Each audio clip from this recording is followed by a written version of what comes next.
മാസം 7-ന് മുഖ്യമന്ത്രി വിളിച്ചു ചേർത്തിരിക്കുന്ന സർവകക്ഷി യോഗത്തിന്റെ പശ്ചാത്തലത്തിലാണ് അടിയന്തര പ്രാധാന്യം നൽകി ജില്ലാ ഭരണകൂടം രേഖകൾ ശേഖരിക്കുന്നത്.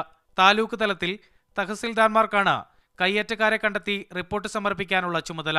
റവന്യൂ വകുപ്പിന്റെ കൈവശം കയ്യേറ്റങ്ങൾ സംബന്ധിച്ച് നിലവിലുള്ള രേഖകളുടെയും നടപടികളുടെയും കണക്കെടുപ്പും ആരംഭിച്ചിട്ടുണ്ട്.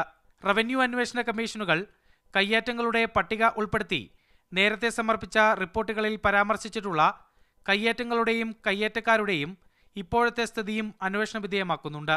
കയ്യേറ്റക്കാരുടെ ലിസ്റ്റ് തയ്യാറാക്കാൻ നിയോഗിച്ചിരിക്കുന്ന പ്രത്യേക റവന്യൂ സംഘങ്ങളുടെ യോഗം ജില്ലാ കളക്ടർ ഈ മാസം 5-ന് കളക്ടറേറ്റിൽ വിളിച്ചു ചേർത്തിട്ടുണ്ട്.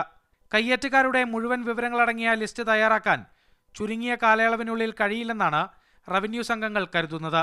വൻകിട കയ്യേറ്റക്കാരുടെ പ്രാഥമിക പട്ടികയാകും ജില്ലാ ഭരണകൂടം സർവകക്ഷി യോഗത്തിന് മുന്നോടിയായി മുഖ്യമന്ത്രിക്ക് സമർപ്പിക്കുക. Jeep Tom Mathew, Mathrubhumi news, Idukki.